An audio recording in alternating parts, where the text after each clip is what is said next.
여러분 한 주간 잘 지내셨습니까?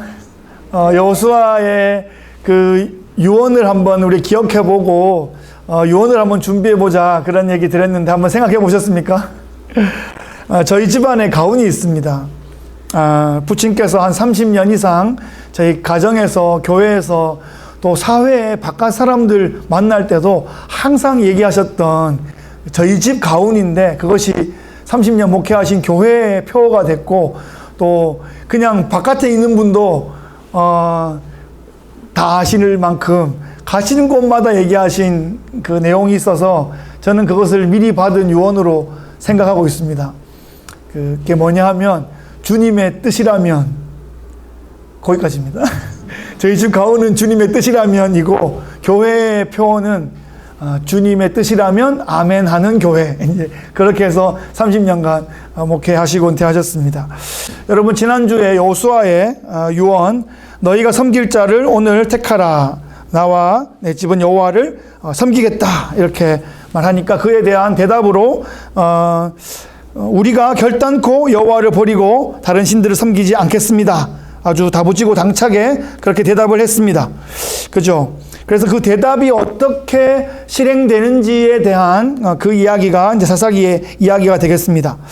모세는 떠나기 전에 여호수아를 지도자로 세웠는데 여호수아는 떠나면서 전 이스라엘을 위한 그런 지도자를 세우지는 않았습니다. 그 이유가 중앙집권 체제가 아니라 이제부터는 각 지파별로 지방자치제로 가기 때문에 각 지파가 어떻게 자기들이 이미 부여받은 그 땅을 이미 배분받았는데 정복한 곳도 있고 안 한 곳도 있잖아요. 그것을 각 지파별로 진행해 나가는 그런 과정이 되겠습니다. 제일 첫 번째로 정복전쟁에 출전하는 지파가 어느 지파일까요? 유다 지파입니다. 갈렙이 있는 유다 지파가 먼저 올라갑니다. 유다 지파는 시므온 지파와 연합해서 아도니 베색을 무찌르고 당당하게 승리했습니다. 그 다음에 첫 번째로 그 배분받았던 헤브론을 정복하고 기럇세벨을 점령하기 위해서 자기 딸을 걸었어요. 자기 딸 악사를 걸고 그 온니엘이 그 거의 이제 지파의 공주를 구하기 위해서 얻기 위해서 그 도시를 정복하고 그래서 이제 그 온니엘이 첫 번째 이스라엘의 사사였다 그렇게 기록되고 있습니다. 그 다음 지파가 요셉 지파 에브라임과 므낫세 지파가 올라가는데 자기 지역 내에 있는 가나안 족속을 다 쫓아내지 못했습니다. 그러면서 그 가나안 족속들에게 허드렛 일을 맡기고 그냥 그 안에 머물게 했습니다. 세 번째 그룹은 갈릴리 지역을 배분받은 아세일 지파, 납달리 지파인데 이들 역시 가나안 족속들을 다 쫓아내지 못했습니다. 그런데 내용을 좀 읽어보면 오히려 자신들이 가나안 족속 중에 거했다 이런 표현이 나와요. 점점점 이렇게 흐름이 좀 그렇습니다. 맨 마지막에 단 지파는 어떤 모습이었냐면 아모리 족속에 의해서 산지로 내몰려가지고 그 산에서 못 내려왔습니다. 그냥 거기 산에 그냥 갇혀 있어서 고립되어 버렸습니다. 정복에 가장 철저하게 실패했고 나중에 이곳저곳으로 막 방황하다가 이스라엘 역사 가운데 거의 단 지파가 자취를 감추게 됩니다. 여러분 이렇게 각 지파마다 정복 상황이 달랐고요. 유다 지파부터 단 지파에 이르기까지 점점 용두사미가 되어가는 이런 모습을 볼 수 있습니다. 정치적으로 군사적으로 승리하지 못하고 있다는 것은 영적인 전쟁에서 지고 있다라는 것을 의미하죠. 여러분 사사시대는 여호수아 이후부터 사무엘에 이르기까지 한 300여 년 되는 그 기간인데 이 시대를 가장 잘 이해할 수 있는 핵심 문장은 그때에는 이스라엘에 왕이 없었으므로 사람마다 자기 소견에 옳은 대로 행하였더라 하는 게 사사기에 몇 번 나오거든요. 그것이 이 전체를 딱 요약해주는 핵심 문장입니다. 이처럼 사사시대는 암울했고 타락했고 불의한 시대였다 이렇게 역사가 평가하고 있습니다. 하지만 그래서 그 사사시대가 필요 없는 시대였냐 하는 거죠. 또 다른 면에서 보면 이 사사시대는 선한 왕을 간절히 기다리는 시대였습니다. 그리고 하나님의 은혜를 더 소망하는 시대였다 그렇게 말할 수 있겠습니다. 우리의 실력 없음이 계속 드러나고 있었기 때문에 하나님의 은혜가 더 필요한 시대였다는 거죠. 이 무렵 여호와의 메신저가 등장합니다. 그는 과연 어떤 메시지를 전하고 있을까요? 2장 2절 말씀에 한번 보시면 너희는 이 땅의 주민과 언약을 맺지 말며 그들의 제단을 헐라하였거늘 너희가 내 목소리를 듣지 아니하였으니 어찌하여 그리하였느냐 이렇게 질책하고 있습니다. 이스라엘은 가나안 족속과 언약을 맺지 않았어야 됐습니다. 그들을 당연히 쫓아냈어야 됐습니다. 그런데 그들과 화친을 맺고 함께 어허둥둥 함께 사귀기 시작합니다. 시간이 지나면서 이미 그 가나안의 토착 문화에 젖어 있었던 그 사람들에게 이스라엘 족속들이 동화되고 맙니다. 여호수아의 유언이 잘 실현되지 않고 있는 장면입니다. 이스라엘이 가나안 땅에 승리할 수 있는 방법은 딱 한 가지입니다. 거룩입니다. 거룩. 예, 다시 말하면 구별됨으로, 다름으로써 가나안을 이겼어야 되는데 동화되어서 비슷하게 되어버리니까 도저히 이길 수 없는 상황, 오히려 먹히는 상황이 되어버렸습니다. 이 정복전쟁은 이스라엘 각 지파가 스스로 해야 되는 일인데 여기서 스스로라는 게 그들 혼자서 올라가는 것이 아니라 겉으로 보면 혼자 가는 것 같지만 하나님 말씀에 순종하고 하나님께 요청해서 하나님께서 함께 올라가시는 겁니다.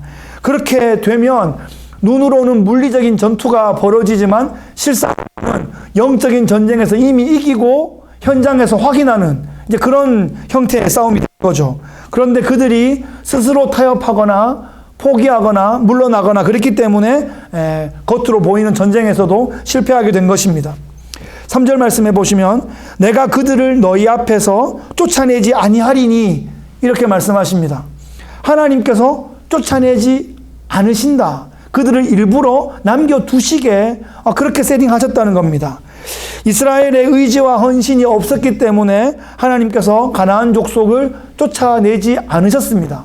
그런데 또 상황을 보면 그들을 남겨두셨기 때문에 그것이 또 그들을 또 훈련시키고 연단시키고 준비시키는 그런 하나님의 도구로 사용되기도 했습니다.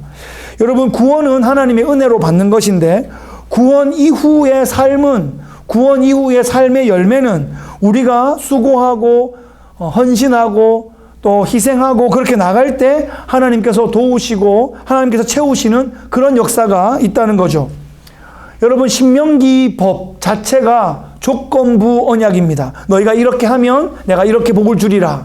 이렇게 하지 않으면 이런 징계가 있으리라 라고 말씀하신 것이 신명기 말씀입니다.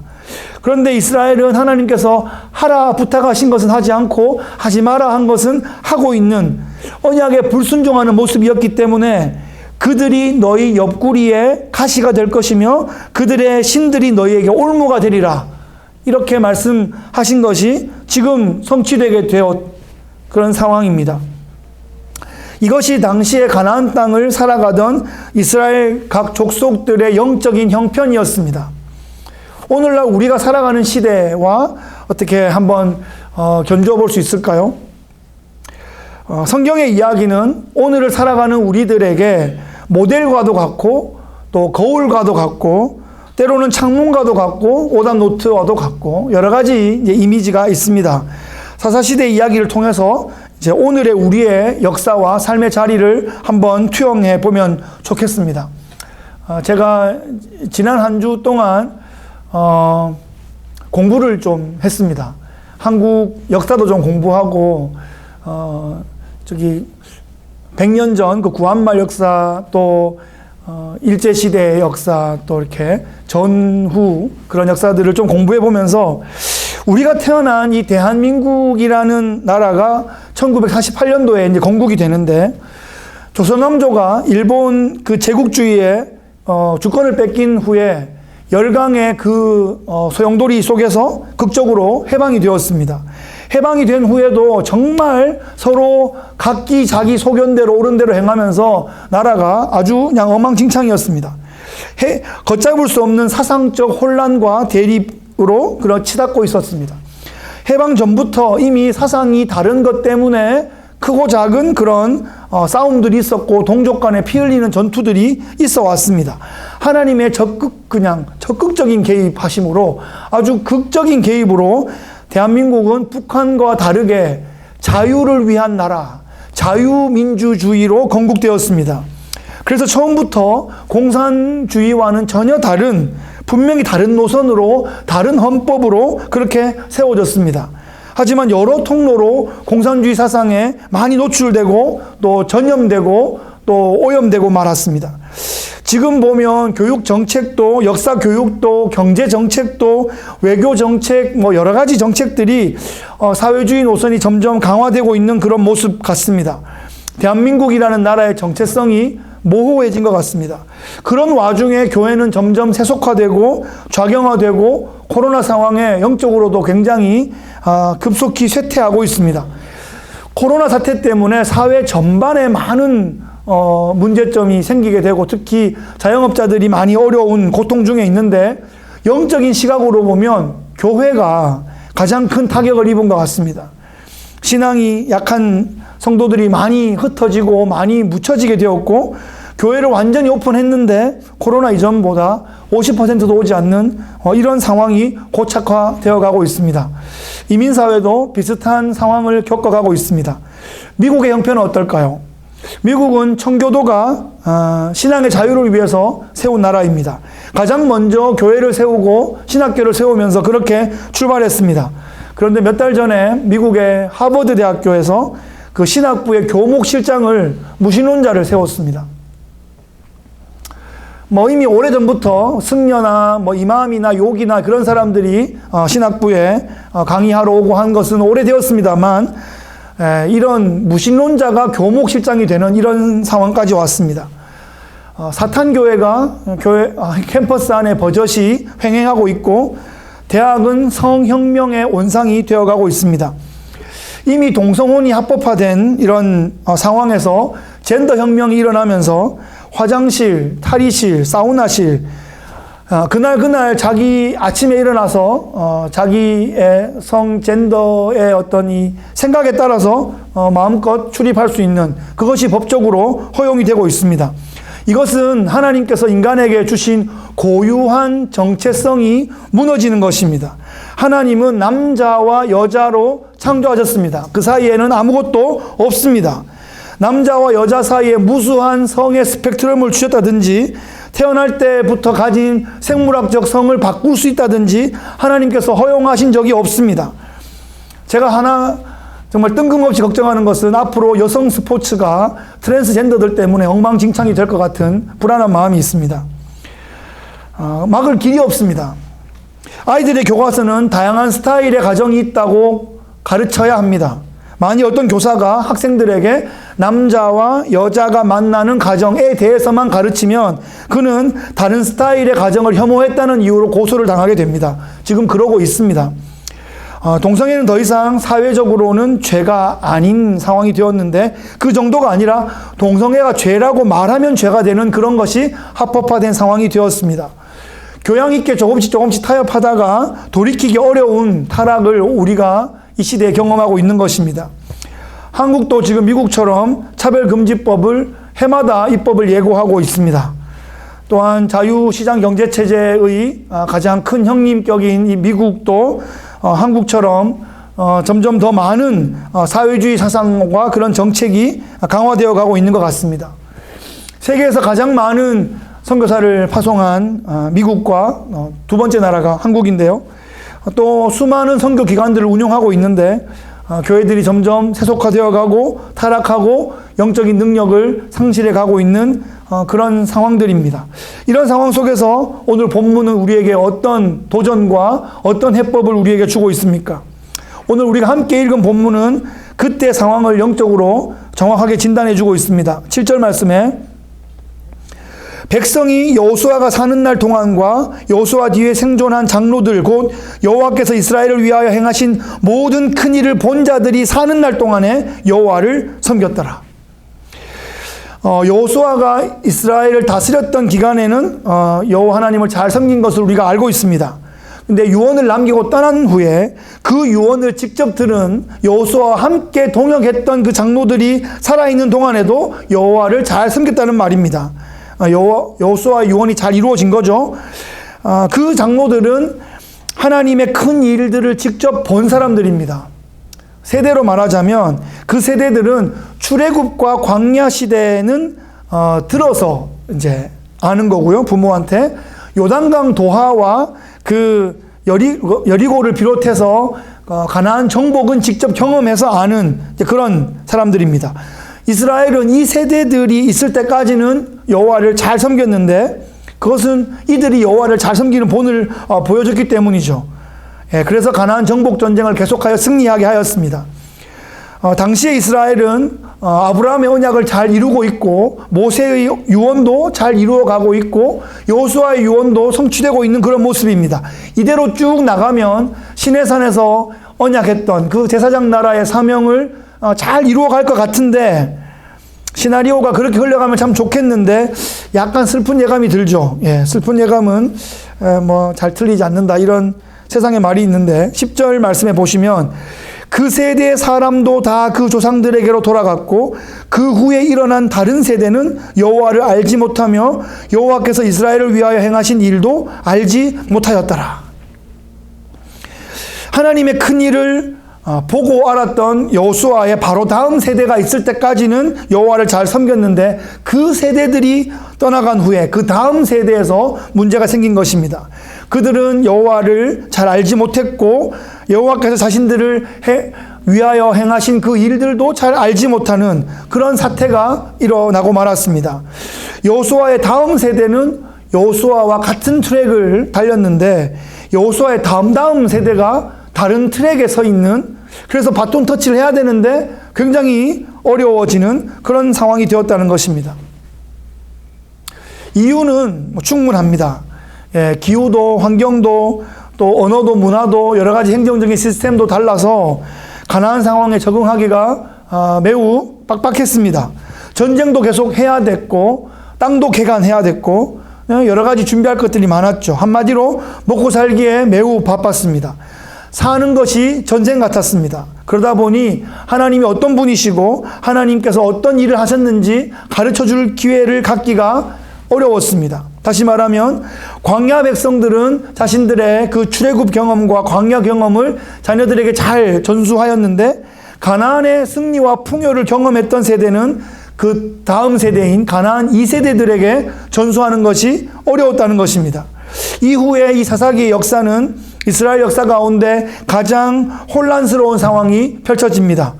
이스라엘 백성들은 정체성의 혼돈을 겪었고 아직까지 정복하지 못한 땅도 많았고 여호와 하나님과 가나안의 신들을 겸하여 섬기고 있었습니다. 그리고 사사들의 수준도 제일 첫 번째 사사 온니엘부터 시작해서 맨 마지막 본문에 나오는 삼손에 이르기까지 계속 사사들의 수준이 떨어집니다. 레위인들의 수준도 계속하여 하향 평준화되고 있습니다. 도덕적인 타락이 극에 달하고 있습니다.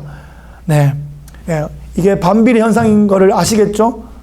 영적인 수준이 떨어지니까 도덕적 타락은 극으로 치닫고 있습니다. 갈수록 점점 칠흑같이 어두운 터널로 들어가고 있습니다. 이 사사기의 이 어두운 역사, 이 혼란의 역사가 오늘날 우리가 살아가는 이 시대와 굉장히 많이 오버랩되는 것 같습니다. 오늘날 우리들도 사람마다 저마다 자기 소견에 옳은 대로 외치고 있습니다. 한국도 지금 몇 달 안 있으면 대통령 선거가 있어서 각자 자기의 소견에 옳은 대로 외치고 있습니다. 가나안의 문화는 쫓아내지 못했고 그 안에 동화되고 살아가는 이런 모습이 오늘날의 우리의 모습과 참 많이 닮았습니다. 오늘날의 서구교회의 모습 같고 한국교회의 모습 같고 이민교회 우리의 삶의 자리와 참 닮았습니다. 그렇다면 우리가 어떻게 해야 이 혼란을 극복하고 이겨낼 수 있을까 하는 것입니다. 일단 우리의 현실을 잘 파악해야 할 것 같습니다. 한때 승승장구하고 잘 나갔던 시대를 우리가 사골국 우려 먹듯이 계속 울고 먹으면 안 되겠습니다. 어찌 보면 그 시대는 나의 시대였다기보다는 내 윗세대였습니다. 나는 내 윗세대의 그런 수고와 헌신의 열매를 어찌 보면 따먹었던 시대였다. 이렇게 볼 수 있겠습니다. 내 시대는 어찌됐건 지금입니다. 주님 앞에 서기 전까지 이 땅에서 남은 나의 시대가 나의 시대입니다. 지금 해야 됩니다. 지금 내가 은혜 받고, 지금 내가 감사하고, 지금 내가 기뻐하고, 지금 내가 예배하고, 지금 내가 헌신하고, 지금 우리가 함께 성장해 나가야 됩니다. 그것이 여러분 우리가 당면한 현실입니다. 달려오던 관성은 마찰력으로 이제 더 이상 앞으로 추진되지 못하고 있고 이제 새로운 동력을 우리가 일으켜야 할 때가 되었다는 것입니다. 그래야 엔진이 돌아가고 톱니바퀴가 돌아가고 추진력을 얻어서 앞으로 전진할 수 있을 것입니다. 그런데 예전만큼 힘이 팽팽 돌아가지는 않는 상황이 되었습니다. 예, 저도 젊은 것 같은데 이렇게 소파 하나 들고 나면 허리가 한 3일 뻐근하고 파스 붙이고 막 이러고 있습니다. 그래도 여러분 너무 힘들어하지 맙시다. 너무 의기소침해하지 맙시다. 가만히 살펴보니까 뉴스도 보고 생각도 해보고 해보니까 다 어려워요. 여러분 다 어려운 시대예요. 다. 지구 위의 교회들이 다 어려운 것 같습니다. 예, 크거나 작거나 중간쯤이거나 지구상 교회가 다 어려운 것 같습니다. 이만큼 버티는 것도 대단하다. 참 그래서 감사한 마음이 들었습니다. 조금만 더 같이 걸어가 보면 좋겠습니다. 결국 하나님께서 일하시는 겁니다. 하나님께서 개입하시는 거예요. 하나님께서 손을 대시는 겁니다. 내가 손으로 아무리 바람을 일으키려 그래도 힘만 들고 땀만 나지 바람이 별로 불지 않습니다. 결국 바람은 하나님께서 불어주셔야 바람이 부는 겁니다. 이 사도행전에 보면 이렇게 창문이 다 닫혔고 닫힌 공간 안에 있는데 바람이 막 불죠. 급하고 강한 바람 같은 그런 일들이 벌어지는 게 성령의 역사입니다. 하나님 바람을 일으켜 주옵소서. 정말 그 기도가 어쩌면 이 시대를 전환시킬 수 있는 기도인 것 같습니다. 제가 바람 생각을 많이 하고 바람 얘기를 많이 연초부터 제 마음 가운데 하고 있는데 결국 하나님께서 일으켜주시는 바람이어야 뭐가 날아가든지 뭐가 불어제끼든지 뭔 일이 벌어질 것 같습니다. 하나님 바람을 일으켜 주옵소서 그렇기도 합니다. 교회는 여러분 잘 생각해야 됩니다. 교회는 어차피 소수입니다. 교회는 어차피 세상 가운데 놓고 보면 소수입니다. 예, 교회가 너무 커지려고 그러면 중세의 교황처럼 그렇게 이상하게 되어버립니다. 개혁해서 다 완전히 뒤집어 엎어야 되는 상황처럼 되는 거고, 교회는 어차피 우리는 소수다. 창조적인 소수다. 예, 거룩한 소수다. 이렇게 생각해야, 예, 바다를 썩지 않게 할 수도 있고, 예, 어둠을 밝힐 수도 있고, 그런 겁니다. 하나님의 곳간 안에 들어갈 알곡들이 되어야 되겠다. 그렇게 생각해야 됩니다. 결판은 그때 가서 날 것입니다. 우리는 충성된 증인이 되어야 됩니다. 진실을 말하다가 고초를 겪어도 거짓 증거하지 않고 정의의 편에 서겠다. 그렇게 결단해야 됩니다. 예배 자리를 잘 지키고 하나님의 사인이 있을 때, 구름이 움직일 때, 그때 우리가 함께 일어나 전진하겠다. 그렇게 우리가 마음을 모으면 좋겠습니다. 지금 온 세계가 전쟁 상황 같습니다. 변수가 너무나 많습니다. 계획대로 되지 않는 일이 너무나 많습니다. 어떤 일이 벌어질지 예상하는 것은 너무나 어렵습니다. 예.